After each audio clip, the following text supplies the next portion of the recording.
queria falar hoje, Mani, era sobre como esperar, que é um verbo que é muito do futebol brasileiro, não se usa tanto em Portugal, por exemplo, a forma de esse verbo espelhar. O Grêmio, que é o quê? Que é fazer seu time jogar no mesmo sistema do adversário. E por que fazer isso? O Grêmio costuma jogar 4-2-3-1. Com um centroavante que, com a ausência do Diego Costa, ela tentou o Everton Galdino, não funcionou, tentou mais recentemente o Natan como falso 9. Não, funciona, mas funciona mais ou menos. Então, o que ele fez ontem? Se assim, o Corinthians joga com 3 zagueiros. Então, só aqui você já ia, teoricamente, dar uma dificuldade para o Natan, que ia ter que sair da área. Então, o que fez?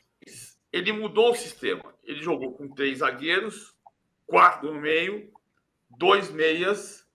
Então, ele passou a ter o incômodo de jogar 3 na última linha do Corinthians contra os 3 zagueiros do Corinthians. O que obrigou o Corinthians a trazer, como vinha fazendo o Ramon Dias, uma linha de 5, porque aí você sobra. Só que não sobra porque você vai trazer o Reinaldo aqui e vai trazer o Fábio, que são os 2 alas. E o Corinthians, que tem Rian e Ranieri, vão bater com os 2 volantes do Grêmio, Vila Sante e PP. E aí você vai ter o Corinthians com 2 meias, que são Romero e Garro, e Yuri Alberto para os 3 zagueiros. Na prática, isso aqui acaba com a sobra. Não é bem assim que funciona, porque o Grêmio joga com sobra. Então, quando o Natan sai da área, o volante vai encostar, o volante vai voltar para cá, vai sobrar um zagueiro lá na frente. E você vai conseguir equilibrar aqui atrás. Mas o que o Renato fez foi mudar o sistema para espelhar com o Corinthians, para tentar ter um sistema que, igual ao Corinthians, resolvesse a questão da marcação, e a partir da marcação você começa a criar mais que o adversário. Perfeito, PVC explicando Grêmio e Corinthians ontem pelo Brasileiro. Hernan, você falou lá na abertura do programa, que o programa passou assim, ó, estala o dedo, o programa está aí nos últimos minutos. Sobre a questão do patrocínio do Corinthians, ontem anúncio, ontem festa. Como é que isso vai impactar na chegada de reforços? Tem dinheiro, tem uma caixinha de milhões separada para um reforço de impacto, Hernan? O Corinthians trabalha com um orçamento aí de 150 milhões aí, claro, contando os jogadores que já chegaram, né? Então o Corinthians vai olhar para jogadores de lado de campo, de velocidade. Um deles a gente vem falando aqui já há um tempo, que é o Gonzalo Plata. Outros jogadores estão sendo analisados, mas o que chamou a atenção ontem é que os representantes, os diretores do Esportes da Sorte, né, que é a casa de apostas que está patrocinando o Corinthians, que mudou inclusive a cor do seu logo, que era verde, que entendendo que é o Corinthians, né, não dá, né?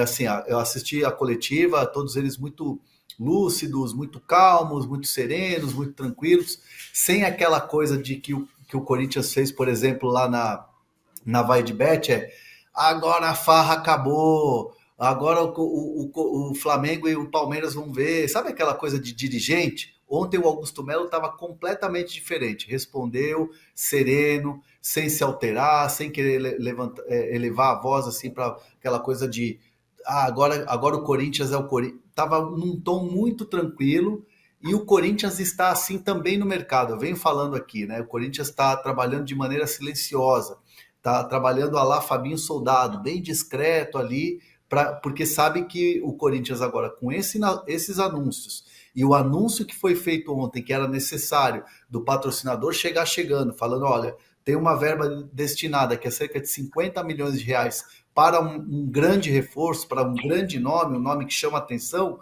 naturalmente o mercado inflaciona, né? Os representantes, intermediários, sempre vão vir com uma grana a mais, ou querendo uma comissão um pouco maior. O negócio fica inflacionado. Então o Corinthians está trabalhando de maneira bem serena, bem tranquila, e vai trabalhar para trazer esse grande nome. O Samir trouxe aí o Firmino. Outros nomes estão sendo observados. Até Gabigol, que antes era um assunto até esquecido no Corinthians, tem gente dentro do Corinthians que defende retomar as conversas com o empresário do Gabigol para ver qual é a situação. Então o Corinthians agora está numa situação diferente financeira para negociar e principalmente baixando a guarda, sereno, tranquilinho, para surpreender o torcedor. E é assim que tem que ser, né? Porque, afinal de contas, do jeito que estava sendo no começo da temporada, não dava, né? Ah, acabou a farra, os rivais, não sei o quê, o Corinthians vai ser protagonista.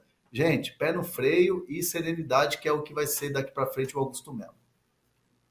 Tá certo. Corinthians cauteloso, digamos assim, em suas ações no mercado. Bom, para encerrar o programa, tem uma última informação. Saiba quanto o Endrick vai ganhar no Real Madrid. Vamos colocar na tela o querido Rafael Reis, colunista aqui do UOL. Pode rodar.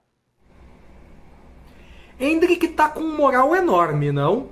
Apesar de ter só 18 anos, já é jogador da seleção brasileira, com gols importantes contra Espanha e Inglaterra, já foi campeão brasileiro como protagonista e agora se transferiu para o Real Madrid. Só que lá no gigante espanhol, a situação dele é completamente diferente.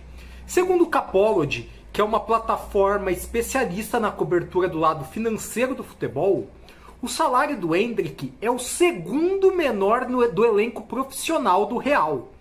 O Endrick assinou para ganhar 2 milhões de euros por temporada, agora no início da sua jornada no Real. Só o Jesus Barreiro, que é a última opção de zaga do Real, ganha menos do que ele, 1,8 milhão de euros. Alguns outros jogadores que não são necessariamente do elenco principal do Real, mas que de vez em quando jogam lá, como o Rama, por exemplo, também tem salário menor do que o Endrick. Mas daqueles caras que são só do elenco A, os caras que só jogam no time principal, que não passam pelo Castilha, o Endrick é o segundo menor salário. Quem lidera a folha de vencimentos do Real é o Mbappé, como não poderia ser diferente. O Mbappé ganha 31,3 milhões de euros por temporada, seguido do Alaba, zagueiro austríaco, com 22,5 milhões de euros. E o terceiro lugar é dividido entre Vini Júnior e Bellingham, cada um com salário de 20,8 milhões de euros. A pergunta é, por que o Endrick ganha tão pouco? Não é pouco, evidentemente, mas 2 milhões de euros é um salário baixo para o padrão do Real. É importante a gente lembrar que o Endrick firmou acordo com o Real em 2022 ainda, que foi quando a transferência dele foi concretizada. Os termos foram concretizados, pelo menos, apesar de ela só acontecer de fato agora. Naquela época, o Endrick ainda era uma aposta que gerava muito mais dúvidas do que hoje. Ele ainda não havia explodido pelo Palmeiras, por exemplo, e nem chegado à seleção. Então é natural que o salário dele fosse um salário de aposta e não de um cara totalmente consagrado. Evidentemente, se ele for bem, logo o Real vai fazer alterações nesse contrato. E o contrato dele também tem cláusulas de produtividade. Ou seja, se ele jogar bem, jogar bastante, marcar gols, com certeza ele vai acionar essas cláusulas e vai ganhar um pouquinho mais do que esses 2 milhões de euros de valor fixo previstos no seu contrato.